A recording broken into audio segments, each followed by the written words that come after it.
Alberto, probablemente algunos de los presentes no saben que este libro, la decisión tuya de escribirlo, nace en Guatemala. Entonces tal vez sería una forma de empezar a entrar en conexión con el auditorio de cómo es que surge tu inquietud y por qué en Guatemala de Estados Unidos contra Estados Unidos. Bueno, el libro nació efectivamente, como dice Marta Yolanda, en Guatemala, y más precisamente en la Universidad Francisco Marroquín, y más precisamente durante un almuerzo.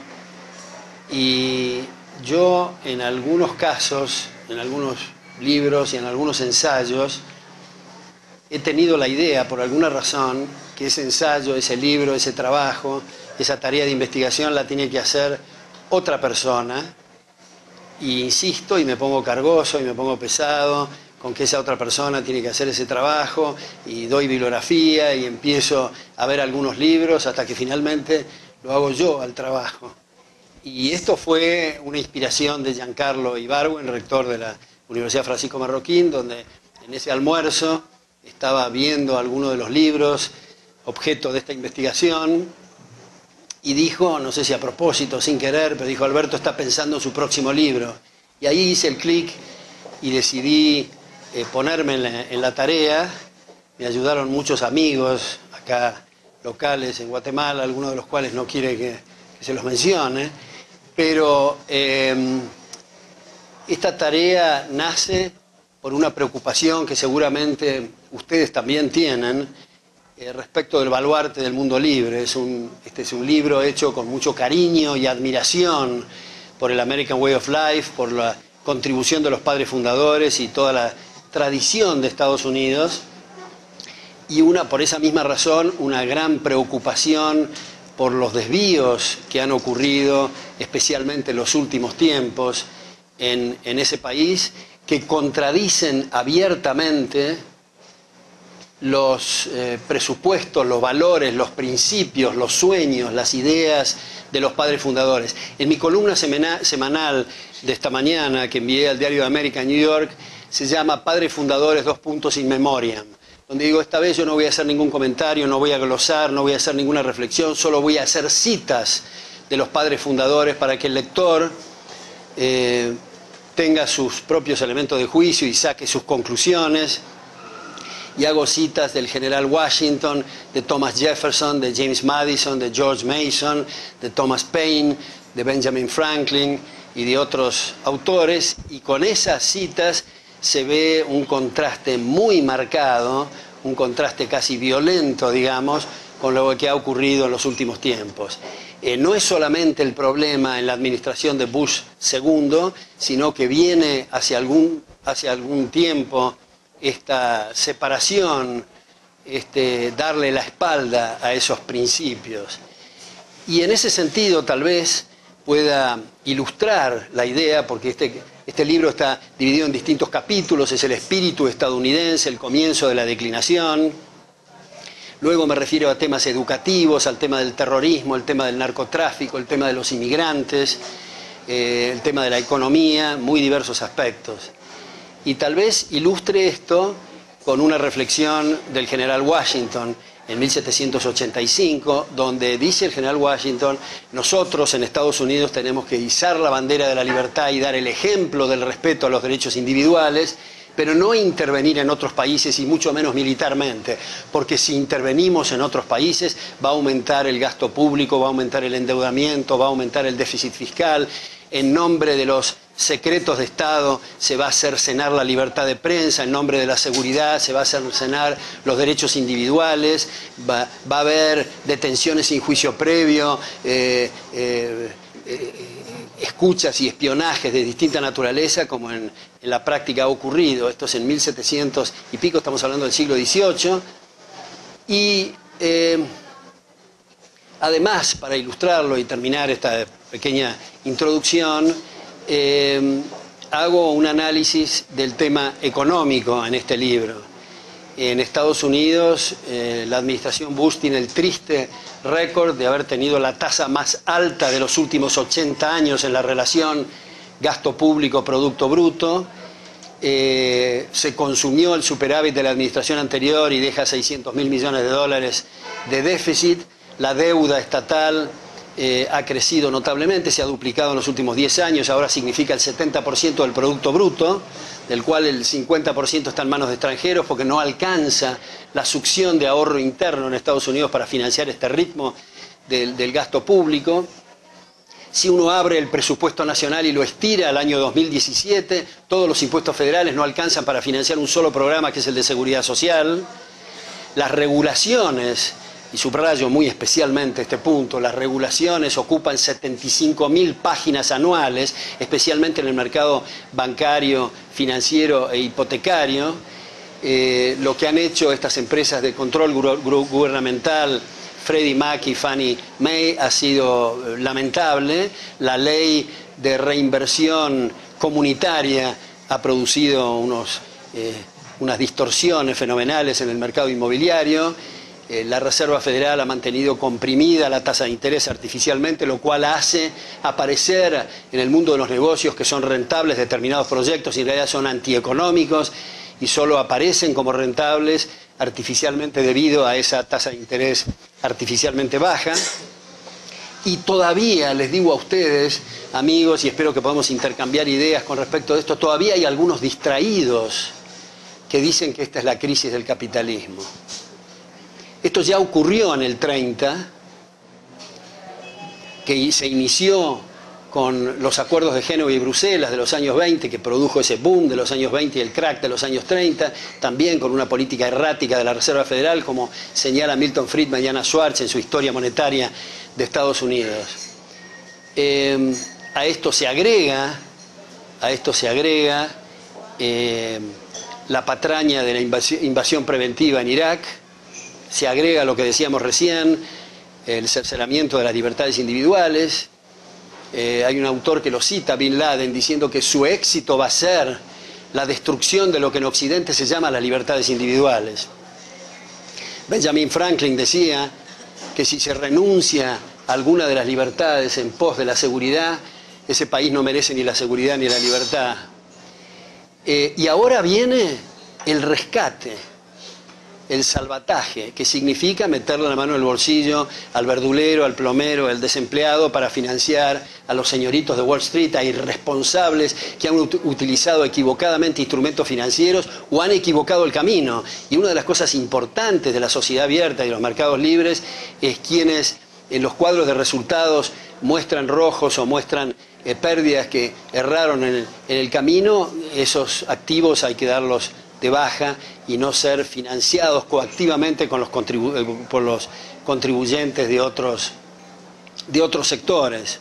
Me parece muy ilustrativo lo que apareció en CNN el otro día de esta persona de la Cámara de Representantes, que dicho sea de paso, más del 50% de los representantes, de los congresistas en la Cámara de Representantes le votaron en contra a Bush el paquete, cosa que significa que hay una rebelión dentro del Partido Republicano muy saludable, me parece a mí. Porque me parece que la gestión de Bush II ha logrado aplastar la tradición del Partido Conservador en el Partido Republicano y abierta las puertas para una eventual demagogia que espero que no continúe, y hay algunos signos tal vez para ser optimistas en el Partido Demócrata. Pero me parece muy ilustrativo, decía, que en CNN este representante les pregunta a los tres capitostes o presidentes de las empresas automotrices, Chrysler, Ford y General Motors, levante la mano quien ha venido en una aerolínea comercial acá. Ninguno levantó la mano, entonces dijo, yo estimo por las distancias que hay un promedio de $500 para el ticket para venir a este lugar, y también estimo que los jets privados que ustedes vinieron son $20.000 y ustedes piden rescate. Entonces se dirige al secretario de Estado y dice, señor secretario de Estado, yo creo que también merece un rescate el plomero, por ejemplo.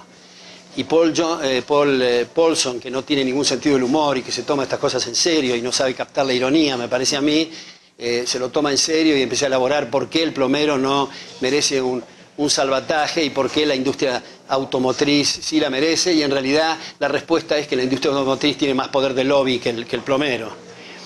¿Qué hago acá? Una nota a pie de página para decir que también otro de mis artículos hace 3 o 4 semanas, que se llamaba Joe el plomero, a raíz de lo que es el dominio público, que todos ustedes saben que en el último debate presidencial, Obama y McCain, Obama lo citó a Joe el plomero, y luego, como representando el hombre común en Estados Unidos, se lo mencionó 23 veces en ese debate. Entonces al día siguiente ABC News hace un enfoque en Joe the Plumber y le hace una entrevista y le dice, bueno, ¿qué opina de esta conversación que ha tenido con eventualmente el futuro presidente? Estaba en campaña en ese momento, era un acto proselitista, de su política fiscal, que haya tasas crecientes para los ingresos, crecientes también.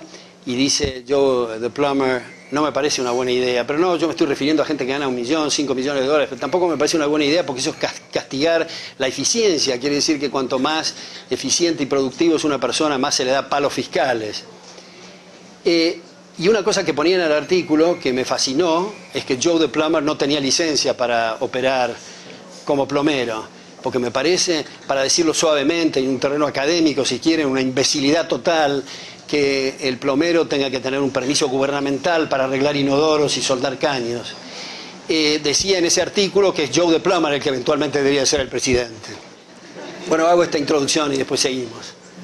El libro, por cierto, está a la venta en España, Colombia, Argentina, México. Tiene una amplia difusión latinoamericana. Y digo esto porque algunos de mis amigos aficionados a leer cosas como Las Venas Abiertas de América Latina, se les hacen así los ojitos cuando miran Estados Unidos contra Estados Unidos. ¿Deberían preocuparse las izquierdas latinoamericanas por el planteamiento y la exploración que hace tu libro, Alberto? Bueno, yo creo, Luis, que hay varios tipos de izquierdas, ¿no? Como en todas las tradiciones de pensamiento. En el caso argentino, por ejemplo, hay una izquierda, progres se autotitulan, que están concentrados en un proyecto editorial, es decir, un proyecto editorial, algo que está en ejecución, que es el diario Perfil y unas 16 revistas, que ha pergeñado Jorge Fontevecchia, y tal vez no les suene a ustedes los nombres de los columnistas, son 7 u 8, que vienen de la izquierda, pero son de un gran interés, me parece a mí. Tienen muchas coincidencias y van en aumento, me parece, con la perspectiva liberal. De manera que depende de qué izquierdas estamos hablando. Desde luego que estamos hablando de Eduardo Galeano, al que tú te referías, un libro que yo hice un review en algún momento en una revista en México. Desde luego que eso, la tesis que está en este libro de tomar los valores de los padres fundadores, es algo que está muy lejos de su opinión y de sus ideas, pero sin embargo esta otra izquierda se muestra más abierta, flexible y con lecturas que a veces son sorprendentes, ¿no? Yo decía hoy o ayer en la televisión que uno de mis anhelos sería compilar un libro que escriban autores que han sido de izquierda y se han volcado al liberalismo. Esto casi lo digo en interés personal. Me interesa saber, para uno mejorar y pulir el lenguaje y el mensaje, qué es lo que le atraía a esos intelectuales de izquierda, hoy liberales, muy inteligentes y muy honestos intelectualmente, qué autores les llamaba la atención, qué hechos les atraía, cómo se hizo la transición, qué les produjo el clic, cuáles son los autores que más les atraían desde el punto de vista liberal. Y por eso me parece que una de las tareas nuestras es tratar de tender puentes, en lugar de cortar amarras, digamos, con otras tradiciones de pensamiento, cuando se ve que hay honestidad intelectual y que hay apertura para el debate. Yo he citado también últimamente a este mismo Jorge Fontevecchia, donde él tiene una cosa muy popperiana, digamos, en la frase que él dice: en la discusión el que pierde gana porque se lleva la razón del otro. Me parece una cosa atractiva para mostrar espíritus abiertos y para mostrar al estilo Popper que debemos estar sentados en la punta de la silla, que las situaciones son provisorias, debemos estar abiertos a posibles refutaciones. Desde luego que está la otra izquierda, digamos, impenetrable, que repite los mismos slogans y que repite las mismas frases hechas y lugares comunes, y que utiliza a los pobres y a los miserables del mundo, digamos, para su propio beneficio. Y las políticas que recomienda están tirando los dardos especialmente a esa gente que dicen proteger. Al final, pues obviamente la invitación es a que ustedes lean el libro y cada quien se forme su opinión. Obviamente yo ya tengo más preguntas que respuestas probablemente, y diría que una de ellas, discutiendo en Facebook con un amigo, cuando yo puse que estaba leyendo el libro Estados Unidos contra Estados Unidos de Alberto Venegas Lynch, contestó Alberto, esta persona, me dejó un dato en el tema del Estado ahí en Facebook, que sí suena muy bonito, pero es utópico lo que al final plantea el autor. Y yo recuerdo que hace un par de años, cuando estuviste en Guatemala, hablábamos del tema del idealismo, ¿no? Y en una parte, si no me equivoco, es Rodríguez Brown quien dice que al final la libertad está en el corazón de las personas, y de la introducción que te hace. Entonces, yo me planteaba esa discusión famosa de los ideales. Pues al fin, lo que estamos encontrando aquí, Estados Unidos contra Estados Unidos, podríamos decir una idea de un Estados Unidos contra otra idea de un Estados Unidos. La idea del Estados Unidos de los padres fundadores, que está basada en el respeto a los derechos individuales, y la otra, el Estados Unidos hoy, que es ese Estados Unidos proteccionista, paternalista, benefactor, mercantilista. Entonces es la famosa visión que en varias ocasiones también hemos comentado con Luis acerca del individuo versus ese abstracto colectivo. Podríamos decir, yo no sé si me he extendido o me he hecho bolas aquí o si me he sabido explicar, que al final Estados Unidos contra Estados Unidos estamos hablando de esos dos ideas distintas, y al final, como comentábamos al mediodía, las ideas gobiernan nuestras vidas, y como decía Leonard Reed, esas ideas nos pueden llevar por el camino correcto o por el camino equivocado, si es que el objetivo final es la prosperidad y el avance de la civilización, ¿no? Yo creo, Marta Yolanda, que me parece ver que hay dos capítulos en tus reflexiones, uno respecto de la utopía y otro los antropomorfismos, digamos, ¿no? Con respecto a la utopía hay un tema semántico acá en el medio. Por un lado, lo que explica y ha reiterado Jean-François Revel en cuanto a que las utopías de izquierda, se refería a él, las que pretenden rediseñar el ser humano y crear el hombre nuevo, han terminado en el cadalso y han terminado en las masacres y en las torturas más horribles. Lo de Jean-François Revel es una forma de ver las utopías, es decir, construir una nueva sociedad, un nuevo ser humano, y apartarse de las características y la naturaleza del ser humano. Esta es una perspectiva. Dentro de esa perspectiva, tal vez podamos incluir utopía como aquello que es imposible desde el punto de vista biológico y físico. Y la otra expresión, o la otra vertiente, o la otra forma de interpretar utopía es la hayekiana, la que habla, por ejemplo, en The Intellectuals and Socialism, donde dice que el liberalismo necesita una utopía. Y en este sentido, lo que tú decías, Marta Yolanda, en cuanto a un ideal, en cuanto a un sueño. En un próximo libro que va a salir mío, que se llama En ebullición, que va a salir en marzo en Buenos Aires, yo lo cito a Paul Johnson, donde se refiere a nuevas contribuciones que hay hoy en el mundo intelectual, especialmente la que yo creo de la persona más creativa, sofisticada y original de nuestros tiempos, que es Anthony de Jazet, donde él, refiriéndose a esa contribución, dice que esto no es una utopía, sino, para utilizar terminología victoriana, un improvement, dice Paul Johnson. En este último sentido es que apunta en este libro a retomar esos ideales, retomar esos valores y al mismo tiempo reconsiderar algunos puntos que damos por sentado.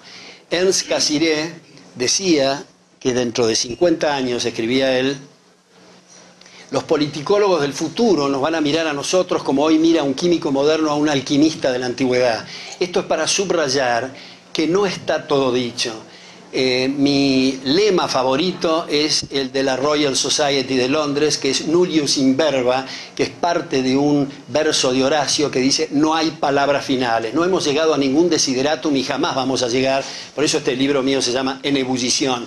Tenemos que estar en ebullición, en la punta de la silla, atentos a nuevas contribuciones y no creer que lo que en ciencia política hasta este momento se ha logrado, y se ha logrado con éxito en cuanto a que se ha batido a la monarquía absoluta, pero como decía Herbert Spencer en las últimas líneas del Hombre contra el Estado, ahora que terminamos con la monarquía absoluta, tenemos que prestar atención al abuso de los parlamentos, porque cuando se hacen las cosas en nombre de mayorías, los abusos son mayores y hay una aurea, digamos, que le da más legitimidad a esto. Entonces, me parece que estos son los sentidos de utopía. Y el segundo capítulo a que te referías, Marta Yolanda, son los antropomorfismos, que citaba hoy a Chesterton, que lo menciona acá en el libro, porque hay la manía de hablar del guatemalteco, el argentino, el americano, en fin, somos todos distintos, hay muy diversas posiciones e ideas, y a Chesterton, cuando le preguntaron qué opina de los franceses, dijo: no sé porque no los conozco a todos. Un amigo mío, doctor en ciencias políticas de Yale, Carlos Escudé, le hicieron un reportaje hace poco en la televisión y le dijeron: ¿usted cree que la Argentina se tiene que arrodillar ante el Fondo Monetario Internacional? Entonces Carlos dijo: bueno, yo no soy economista, no entiendo la deuda, no sé qué es eso del fondo, pero de una cosa estoy absolutamente seguro, y es que la Argentina no tiene rodillas. Alberto, hemos estado tocando el tema de los principios y se ha hablado de los principios que caracterizan a los Estados Unidos y los principios que se han abandonado y en ese aspecto. Y hay algo aquí que me recuerda un poco, que me lleva a las diferencias que hay entre América Latina y los Estados Unidos. Tú hablas de cómo es diferente el trato en ambos países con respecto a la autoridad y la desconfianza hacia la autoridad. Y el párrafo que me gusta es el que dice: en el segundo, hablando de América Latina, en el segundo el abordaje fue hecho por conquistadores que apuntaban a la rapiña, al saqueo y en algunos casos al exterminio. En esta región, en América Latina, se utilizan títulos para los gobernantes de excelentísimo y otras bellaquerías serviles y genuflexas, hablando de rodillas, impropias de personas civilizadas. Hay una gran diferencia entre los principios sobre los que se fundó Estados Unidos y los principios sobre los que se ha fundado América Latina. ¿Podemos hablar de esos principios y de las diferencias? Bueno, como no, Luis, yo estoy seguro que tú sabes, tanto como yo, por lo menos, de ese tema, pero te agradezco la pregunta. Como todos ustedes saben, Estados Unidos fue constituido en gran medida por gente que venía escapando de la intolerancia religiosa, de las persecuciones del potro y de la Inquisición. Creo en ese sentido que Estados Unidos ha sido basado en la tradición de Castañón, en la tradición de Erasmo, en la tradición de Voltaire. Esta máquina de hacer café me está enloqueciendo.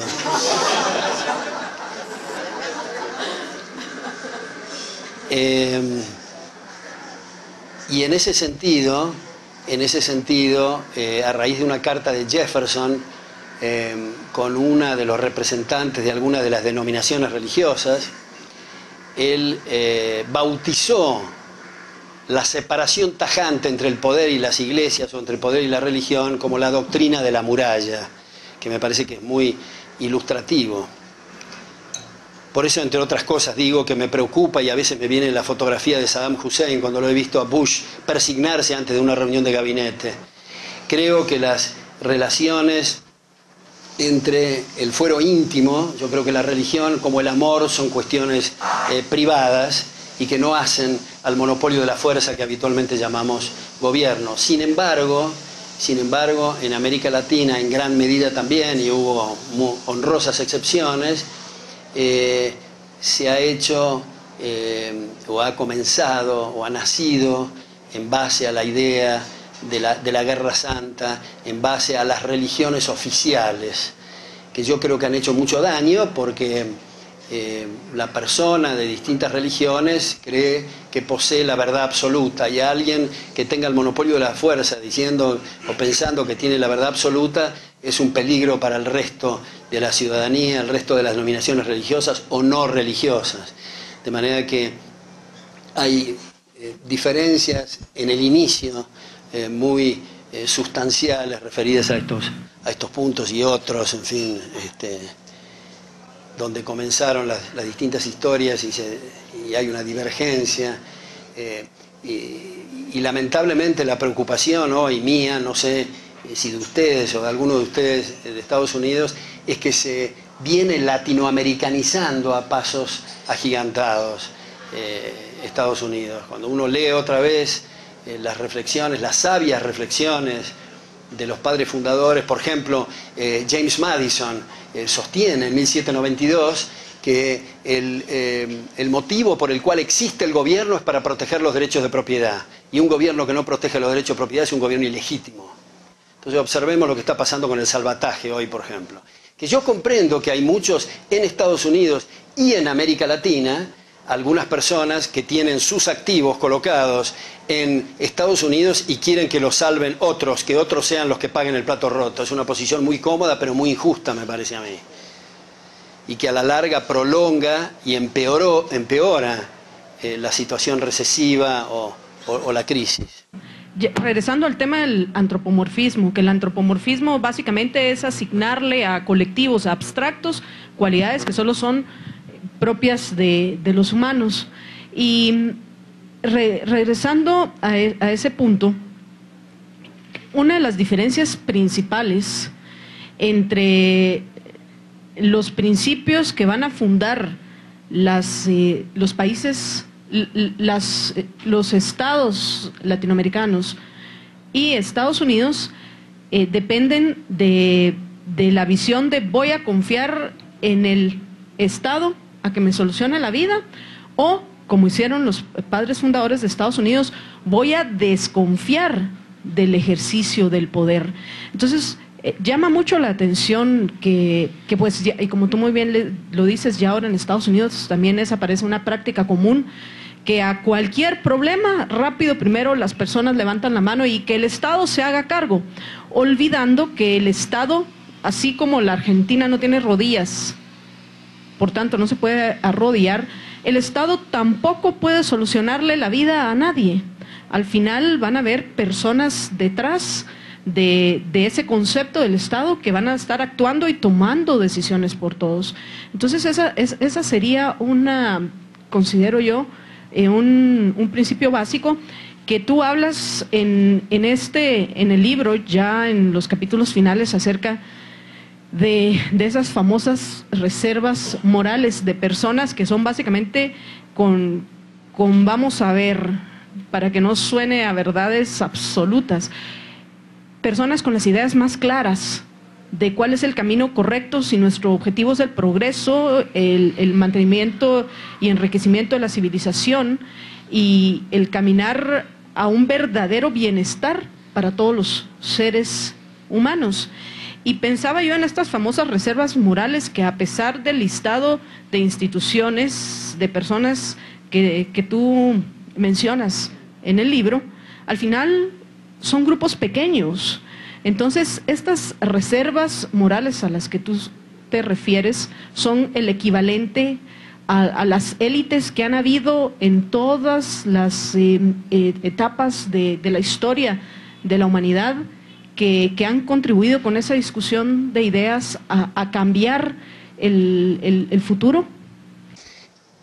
Yo creo, Marta Yolanda, eso que tú dices de este último capítulo que se llama Las reservas morales, son, por suerte, y celebramos, afortunadamente, son múltiples, exploran muy diversas avenidas y se constituyen en muy diversas instituciones y cátedras universitarias y centros de investigación. Este libro apunta, aunque sea en una forma milimétrica, a contribuir en esa dirección, a fortalecer esas reservas morales, y que todas las personas que operan en esas instituciones tienen y comparten esta preocupación. Son instituciones formidables, con muy buen grado de financiamiento y programas de un gran interés. No parece por ahora ser suficiente para contrarrestar esto. Y lo que tú decías al principio, Marta Yolanda, refiriéndote a América Latina, yo creo que un caso muy interesante es el caso de Juan Bautista Alberdi en la Argentina. Juan Bautista Alberdi decía, y yo creo que esto ilustra en gran medida la cuestión latinoamericana, y es que los países de Latinoamérica se independizaron de la metrópoli, se independizaron de España, dejaron de ser colonos de España para ser colonos de sus propios gobiernos. De manera que es un sentido muy peculiar, diría yo, de la independencia. Y dicho sea de paso, el caso de Alberdi, con un puñado de amigos exiliados en el Uruguay, exiliados en Chile, como consecuencia de la tiranía rosista, de la mazorca, del degüello, de las situaciones más truculentas, pudieron plasmar sus ideas finalmente en la Constitución de 1853, una constitución liberal, una constitución en cierto sentido copiada de la de Estados Unidos, en cierto sentido basado en aquello que se ha dado en llamar los debates más fértiles de la historia de la humanidad, que es entre los federalistas y los antifederalistas, y logró con eso, hasta que nos volvimos fascistas en los años 30 y mucho más a partir de la década del 40, logró situaciones admirables. Los salarios e ingresos en términos reales del peón rural y del obrero de la incipiente industria eran superiores a los de Suiza, Alemania, Francia, España. Esto no fue un lapsus, dije Suiza. Las exportaciones estaban a la altura de Canadá y de Australia. Competíamos con Estados Unidos en muchos rubros. En el centenario, o sea, 100 años después de la independencia, en 1910, la Academia de Francia comparó los debates parlamentarios en la Argentina con los que se sucedían y tenían lugar en el seno de esa corporación, cosa que ahora observamos, y nadie en su sano juicio lleva a un niño o a una persona para que aprenda instrucción cívica al Parlamento argentino, porque está lleno de señales y señas obscenas y lenguaje procaz y votos en bloque. Como varias veces he dicho, se podía ahorrar las dietas y ahorrar muchos recursos si hubiera un solo diputado en vez de tantos, porque todos tienen la idea del verticalismo y de la lealtad y unas cosas absolutamente impropias de un sistema republicano. Ahora, respecto del antropomorfismo, quiero volver con esto porque nosotros los economistas también incurrimos en ese error. Estaba diciéndolo en algún lado hoy o ayer, utilizando por ejemplo la expresión del mercado. El mercado quiere, el mercado necesita, el mercado se sonríe, el mercado copula. Me parece que exageramos con ese tipo de manifestaciones. En realidad, cuando estamos hablando del mercado, estamos hablando de millones de arreglos contractuales. Yo escribí un artículo en el diario La Nación hace poco que se llamaba ¿Quién es el mercado? Terminaba diciendo usted, lector.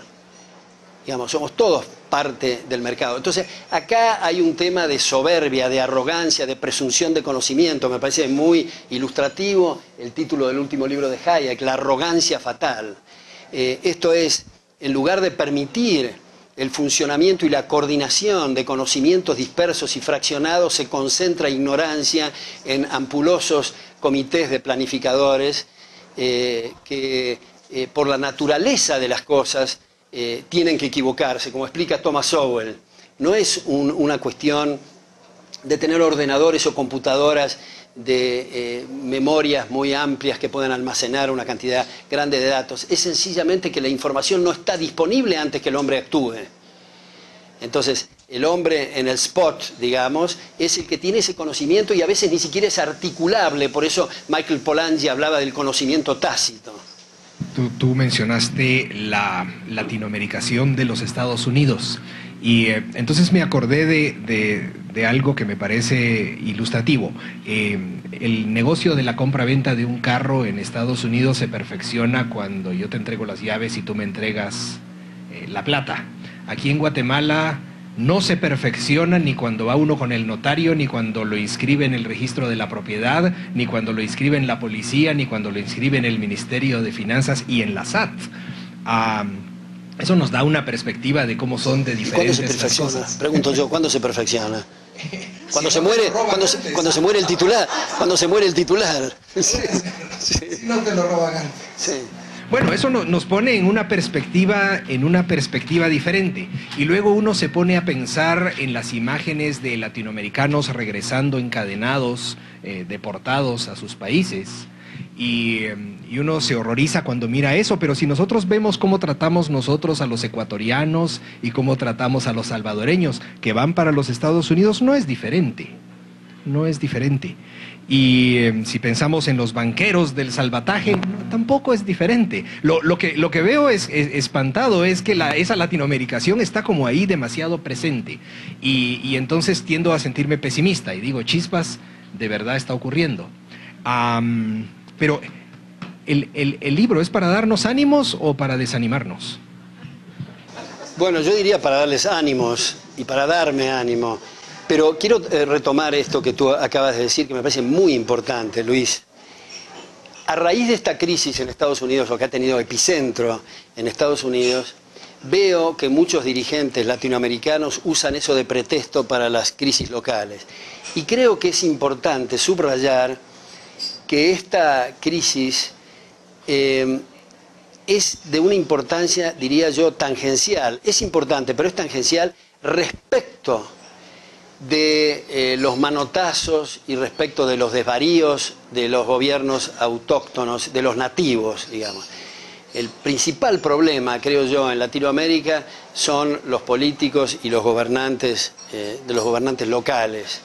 De manera que no deberemos de buscar esto como un pretexto para endosar estas responsabilidades en otros lares, ¿no? Me parece ese un punto muy importante que has hecho, Luis.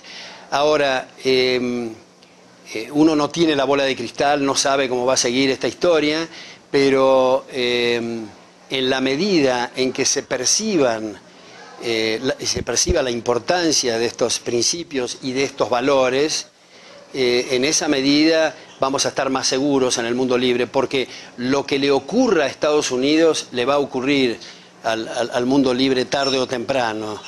De manera que si llega a tener otro barquinazo, el mundo libre va a estar en serios problemas. De manera que lo que nos daba el ejemplo, nuestra presidenta, por ejemplo, lamentable presidenta, se ha puesto a dar algunas clases sobre el plan B en New York, en una situación bastante desgraciada y usando palabras en inglés muy mal pronunciadas, entre otras cosas. Y creo que esa arrogancia y lo que ha sucedido en Estados Unidos sirve a algunos de pretexto para los problemas locales. Lo que ha ocurrido en el caso argentino de la última expropiación de ahorros privados en los fondos de pensión, nos tiene que hacer, me parece, considerar y rever distintos puntos. Uno es que es absolutamente inaceptable esto que ha pasado por una mayoría abrumadora en ambas cámaras en la Argentina. Tengo la sensación de que se ríen de la gente, se abrazan y aplauden cuando pasan estas leyes porque son leyes compradas, digamos, están recibiendo distintos montos y distintas canonjías en distintas situaciones. Pero me parece que sería de interés ver el tema de las pensiones. Les tomo un minuto en esto, y es que en la Argentina se habló en un momento dado de la privatización de las pensiones. ¿Y eso qué quería decir? Quería decir que algunas personas podían salir del sistema de reparto en el área estatal para ir a un sistema de capitalización en el sector privado. Esto es una cuestión obligatoria. 6 o 7 grupos estaban con las fauces abiertas esperando un mercado cautivo para recibir esos fondos de la gente. Mi punto es que si está hablando de la privatización y estamos hablando de una sociedad abierta, la gente tiene que hacer lo que le dé la gana con el fruto de su trabajo y no invertirlo coactivamente, sea en el sector privado o sea en el sector estatal. Si es el sector estatal, no se necesita ser un experto en interés compuesto para saber las estafas horrendas que eso ha significado. Porque ¿cuál es la premisa por la cual observamos que los que están en relación de dependencia en sus planillas ven que les descuentan de su salario bruto para tener un salario neto? A veces ni se preocupan en ver cuáles son esos descuentos, porque es una cosa que dan por sentado, y aceptamos que las empresas hagan, como se dice la figura, de agentes de retención. Yo creo que eso es una inmoralidad tocar el fruto del trabajo ajeno. ¿Y cuál es la premisa que está atrás de esto? Es que somos todos unos animalitos, que hay que forzarnos a invertir en pensiones porque si no nos vamos a emborrachar en el bar de la esquina, nos vamos a poner bolos, como dicen ustedes, etc. Este es un razonamiento y un silogismo que no llega hasta las últimas consecuencias, porque las últimas consecuencias es cuando la persona recibe la pensión hay que ponerle una policía para que no vaya a ponerse bolo en el bar de la esquina. Y con eso se cierra el círculo orwelliano. Estamos en el completo gran hermano. Y termino esta participación diciendo que me parece que peor que la antiutopía de Orwell es más peligrosa la antiutopía de Huxley, y es la cretinización moral, de quienes se entregan encadenados al aparato estatal. Yo no sé qué dicen los presentadores acá, pero sería interesante oírlos a ustedes. Yo tengo una especie de cassette, mi primer día de clase.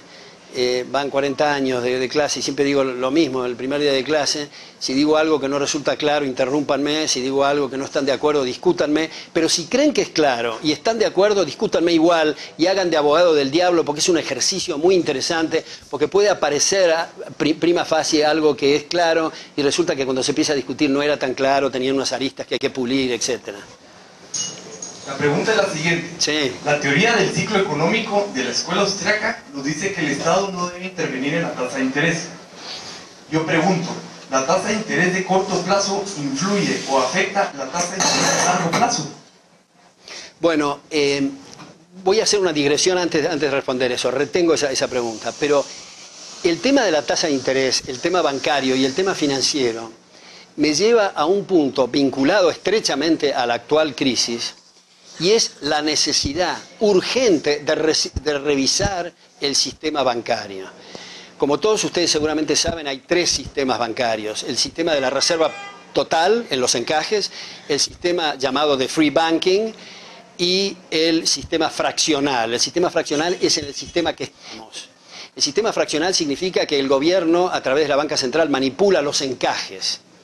Frente a cualquier incertidumbre, frente a cualquier cambio en la demanda de dinero, se pone en evidencia que todo el sistema bancario está en la cuerda floja. Esto, los dos lados o los contrincantes de este debate que viene como hace 50 años, de la reserva total y el free banking, los dos coinciden, discrepan entre sí con respecto al encaje, pero coinciden que el peor de los mundos es el sistema fraccional manipulado por la banca central, que es el sistema en que estamos. Ahora, respecto de la pregunta o reflexión suya, todos los precios están vinculados entre sí verticalmente a corto y a largo plazo. Y un precio muy importante es el de la tasa de interés. La tasa de interés está mostrando la relación consumo presente, consumo futuro. Si nos consumimos todo hoy lo que tenemos, nos morimos por inanición mañana. Si ahorramos todo hoy, nos morimos por inanición hoy. ¿Cuánto vamos a consumir hoy? ¿Cuánto mañana? Es lo que está mostrando la tasa de interés. Entonces es un precio especialmente delicado y yo creo que hay que ir más allá, y es lo que propongo en este libro, y es la liquidación de la banca central. Digamos, la banca central se estableció en 1913, junto con el impuesto a la renta en Estados Unidos, que requirió, este último punto, una reforma constitucional. Porque, toma un minuto, no sé si resulta de interés esto, pero la banca central solo puede operar en una de tres direcciones.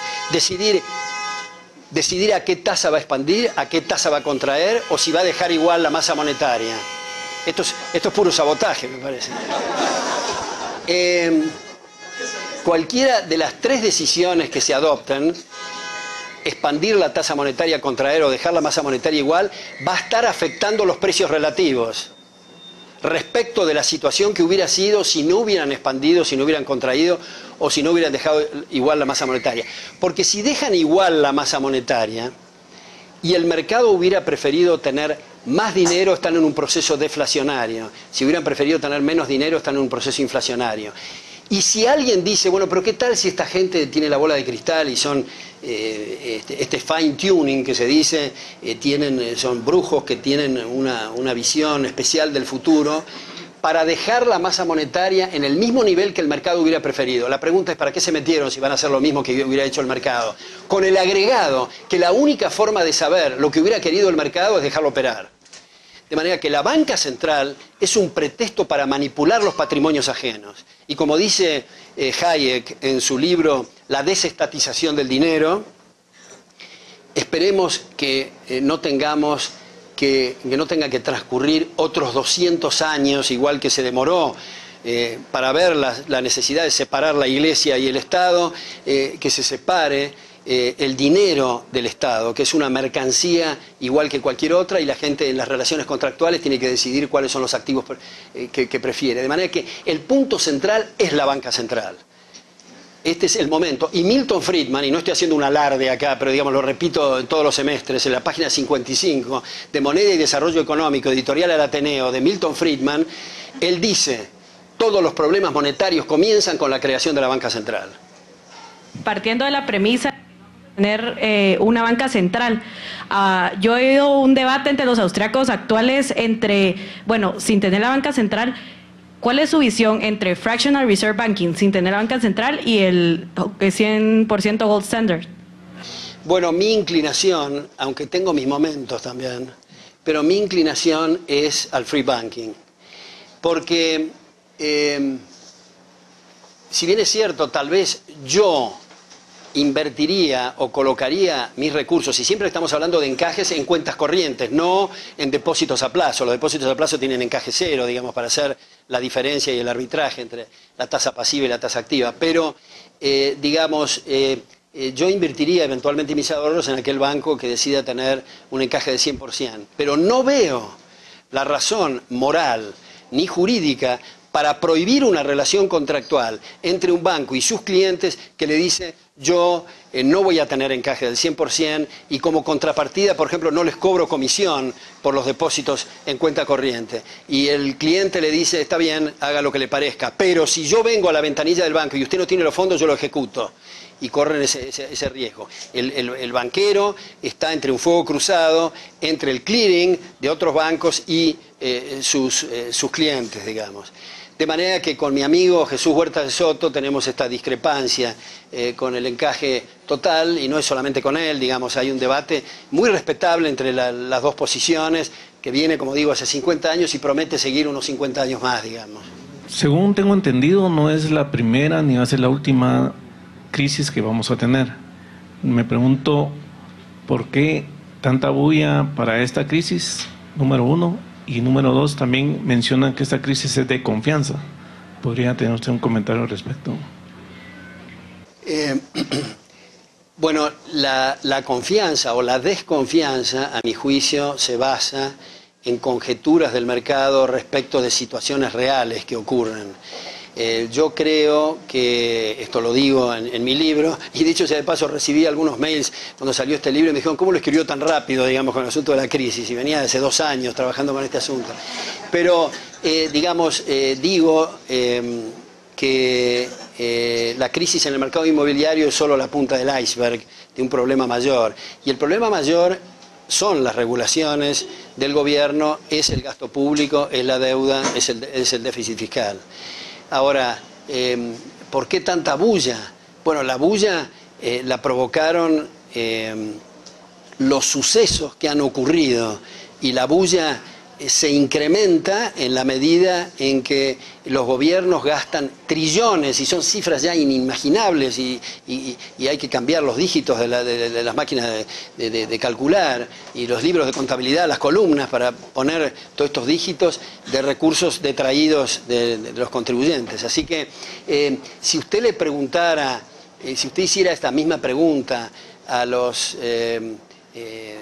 distintos distritos electorales en Estados Unidos, que sus representantes están en la Cámara y saben que les van a sacar recursos para financiar a los bancos o para financiar a inmobiliarias, y le dice ¿por qué tanta bulla? Yo creo que lo asesinarían a usted, creo.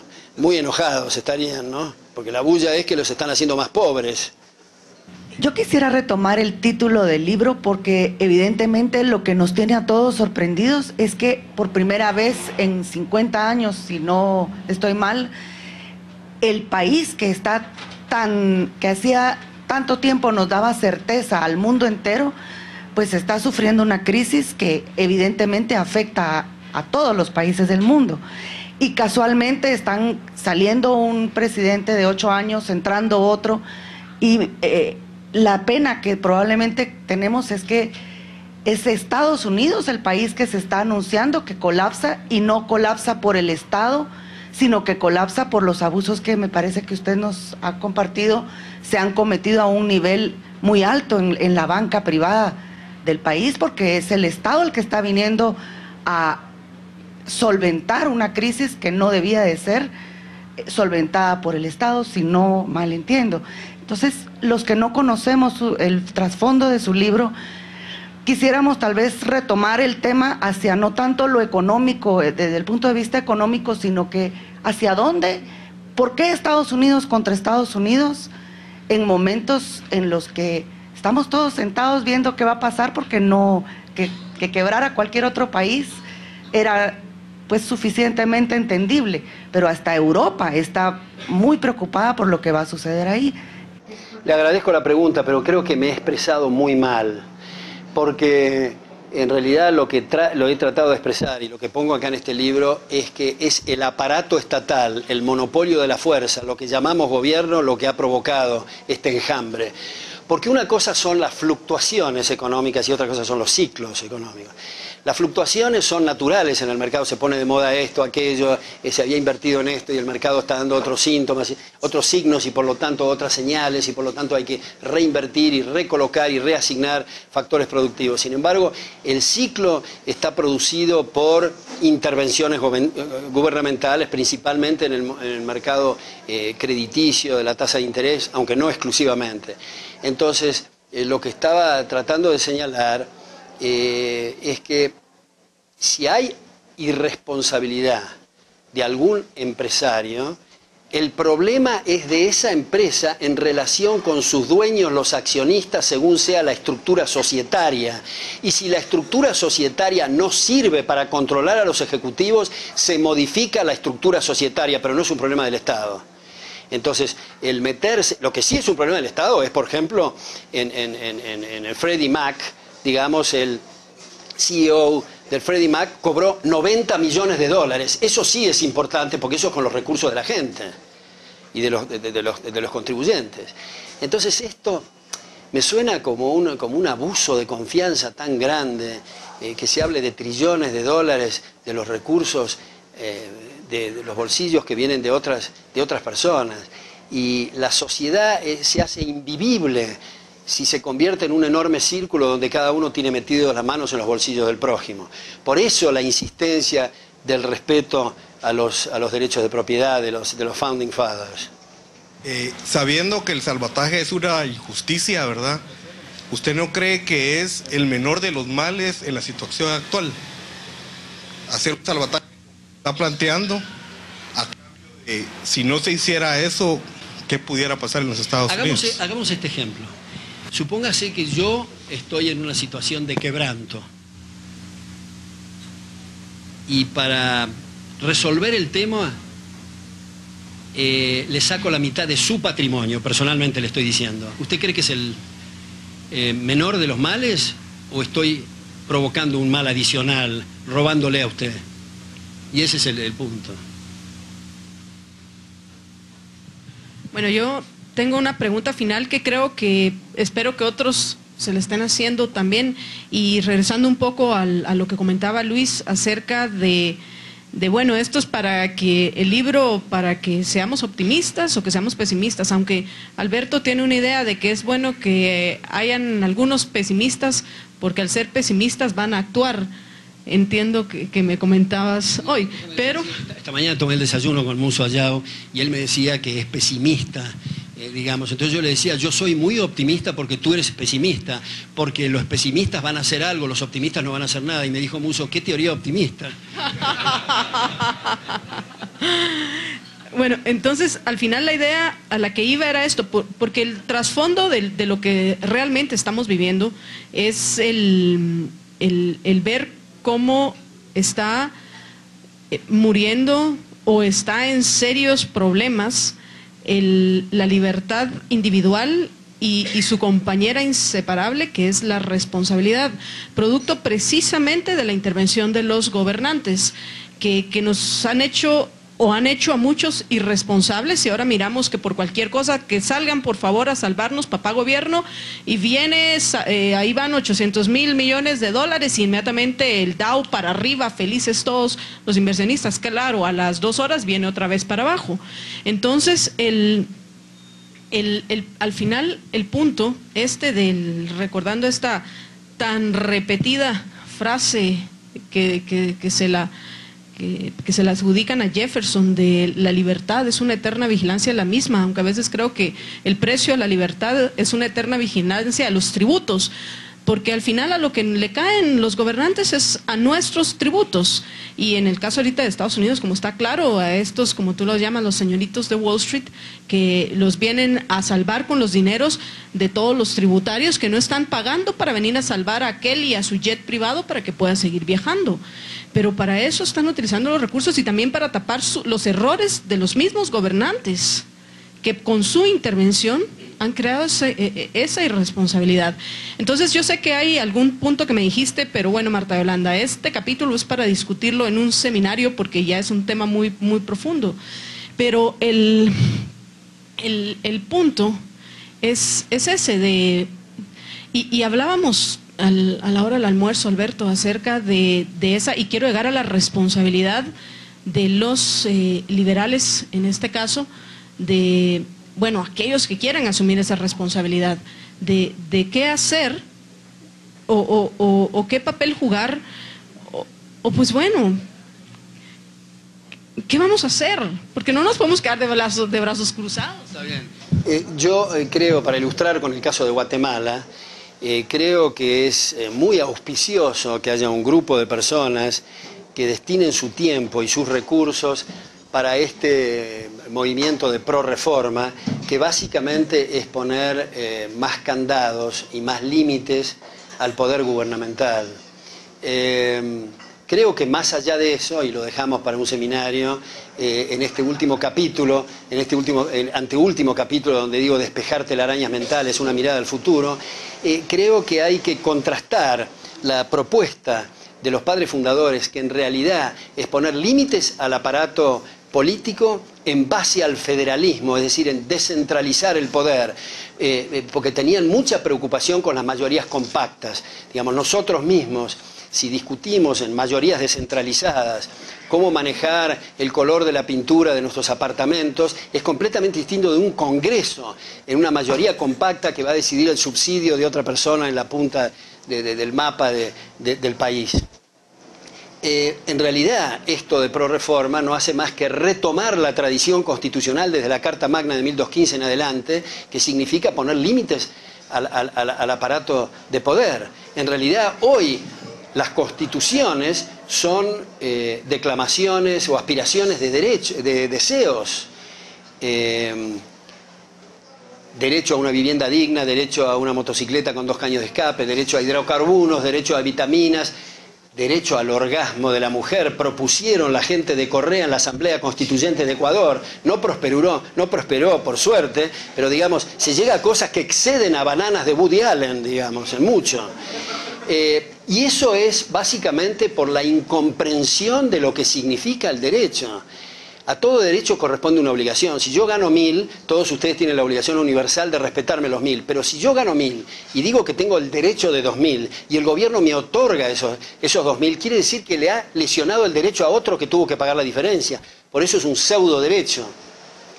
Y me parece que, salvo honrosas excepciones, lamentablemente las facultades de Derecho no se forman abogados sino estudiantes de leyes. Es decir, individuos que saben que la ley tal, párrafo tal, inciso tal, dice tal cosa y no tienen la menor idea cuál es el fundamento jurídico de esa norma, cuáles son los mojones o los puntos de referencia extramuros de la norma positiva. Y eso me parece muy importante, casi más importante que los modelitos absurdos que se enseñan en algunas facultades de economía, de la competencia perfecta, etcétera, es lo que está ocurriendo donde deben defenderse los marcos institucionales. En ese sentido, un ahijado de tesis doctoral mío, Juan Sola, ahora es director de la maestría de Law and Economics en la Universidad de Buenos Aires. Me parece que unir esas dos tradiciones de economía y de derecho, habitualmente el economista decía a mí que ¿qué me importan los marcos institucionales? Son irrelevantes para mí, y el abogado decía para mí los procesos de mercado son irrelevantes. Mostrar la combinación, la unión, la estrecha vinculación de esas dos áreas es muy importante. Hasta hace muy poco tiempo eran como departamentos estancos. En la Argentina, por ejemplo, yo, por ejemplo, fui el primer no abogado que ganó un concurso en la Universidad de Buenos Aires en una cátedra, y un profesor me dijo, después que lo gané, me dijo, quiere decir que yo objeté que usted haya ganado ese concurso. ¿Pero por qué objetó eso? Porque usted no es abogado. Yo digo, pero vamos a hacer este ejercicio. Supóngase que en la Facultad de Química haya que enseñar Derecho Constitucional. ¿Usted cree que lo tiene que enseñar un abogado o un químico? Un químico, me dijo. Bueno, muchas gracias, muchas gracias.